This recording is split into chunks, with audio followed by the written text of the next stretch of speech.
দেখ সমান্তরীয় মধ্যক, ধরো আমি তোদেরকে তিনটে এরকম পদ দিয়েছি এবিসি। এবার আমি তোদেরকে জিজ্ঞাসা করছি যে তিনটি পদ কখন সমান্তরাল প্রগতিতে থাকবে। যখন এদের মধ্যে দূরত্ব সমান হবে। ভেরি গুড, যখন এদের মধ্যে দূরত্ব সমান হবে। ভাষাটাকে ওইভাবে না বলে পরপর পরপর দুটি পদের ভিতর অন্তর সমান হবে, ঠিক আছে? পরবর্তী পদ বাই পূর্ববর্তী পদ, এই অন্তরটা সমান হবে, তখন আমরা কি বলবো সমান্তরীয়। এরা সমান্তরাল প্রগতিতে আছে, ক্লিয়ার? তাহলে এই ক্ষেত্রে দেখতে পাচ্ছি 2b is equal to a plus c, বিটাকে পাশে নিয়ে এসেছি, ঠিক আছে? তাহলে b ইকুয়াল টু কত আসছে a plus c by 2। আমরা বিটাকে বলছি কি সমান্তরীয় মধ্যক। কি বলছি? সমান্তরীয় মধ্যক। বি কে বলছি আমরা সমান্তরীয় মধ্যক, ঠিক আছে? এবার কয়েকটি প্রপার্টি নিয়ে একটু আলোচনা করা যাক। ফার্স্ট ধরো a plus d a plus 2d এরা সমান্তরাল প্রগতিতে আছে। আমি প্রত্যেকটা টার্মের সাথে একটা নির্দিষ্ট সংখ্যা যদি যোগ করি, প্রশ্ন হচ্ছে তারাও কি সমান্তরাল প্রগতিতে থাকবে না থাকবে না। আমি সংখ্যাটা যোগ করলাম k, a plus k, a plus d plus k, a plus 2d plus k। তাহলে নতুন যে প্রগতিটা তৈরি হলো, এরাও কি সমান্তরাল প্রগতিতে থাকবে কি থাকবে না? সমান্তরাল প্রগতিতে থাকার শর্ত কি? পরবর্তী পদ মাইনাস পূর্ববর্তী পদ। কত হচ্ছে ক্যালকুলেশন করলে? এটা মাইনাস এটা করলে কত আসছে? d আসছে। এটা মাইনাস এটা করলে d আসছে।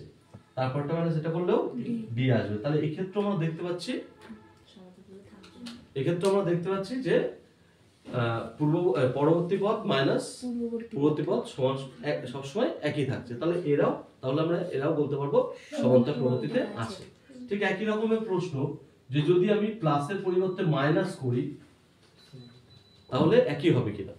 খেয়াল কর, যখন আমার এটা হচ্ছে মুছে দিচ্ছি, আমি নতুন করে লিখছি এটাকে a minus k, a plus d minus k, a plus 2d minus k যদি আমি করি, এইটা মাইনাস এটা করলে কত আসছে? a plus d minus k minus a plus k, তাই তো? তার আলটিমেটলি কত আসছে? d আসছে। তাহলে এটা a plus 2d minus k minus a minus d minus a আছে প্লাস k, কত আসছে? d। কেটে যাচ্ছে 2d minus d মানে কত? একটা d। এই ক্ষেত্রে আমরা দেখতে পাচ্ছি সমান্তরাল প্রগতিতে আছে। তাহলে একটা সমান্তরাল প্রগতিতে আছে কতগুলো পদ, তাদের সাথে যদি একটা নির্দিষ্ট টার্ম আমি যোগ করি, নির্দিষ্ট সংখ্যা যদি যোগ করি, তাহলে সেক্ষেত্রে কি হবে? তারাও সমান্তরাল প্রগতিতে থাকবে, বা বিয়োগ করলে তারাও সমান্তরাল প্রগতিতে থাকবে। এবার প্রশ্ন হচ্ছে যদি গুণ করি a কে, কত আসছে? a কে প্লাস d কে, তাই তো? ক্লিয়ার? কে গুণ করেছি a কে প্লাস 2d কে, ঠিক আছে? কে গুণ করেছি, তাহলে সেক্ষেত্রে সমান্তরাল প্রগতিতে থাকবে কিনা দেখি। এইটা মাইনাস এটা করলে কত হবে? dk। এইটা মাইনাস এটা করলে কত হবে? এটা মাইনাস এটা করলেও dk হবে, কারণ a কে কেটে যাচ্ছে 2dk থেকে একটা dk, তাই না? তাহলে এই ক্ষেত্রেও পাচ্ছি কি আমরা সমান্তরাল প্রগতিতে থাকবে। একই রকম ভাবে আমরা বলতে পারবো, মানে একই রকম ক্যালকুলেশন গুলো দেখা যাবে যে ভাগ করলেও কি হবে? সমান্তরাল প্রগতিতে থাকবে। তাহলে আমরা এখানে চারটে মোট প্রপার্টি পেলাম, 1 2 3 4। কি চারটে প্রপার্টি পেলাম? যে কতগুলো পদ যদি সমান্তরাল প্রগতিতে থাকে, সেই পদগুলোর সাথে যদি একটা নির্দিষ্ট সংখ্যা যোগ করি তারা সমান্তরাল প্রগতিতে থাকবে, যদি তাদের সাথে বিয়োগ করি তারাও সমান্তরাল প্রগতিতে থাকবে, গুণ করলেও সমান্তরাল প্রগতিতে থাকবে, এবং ভাগ করলেও সমান্তরাল প্রগতিতে থাকবে। সমান্তরাল মধ্যকটা বোঝা গেল?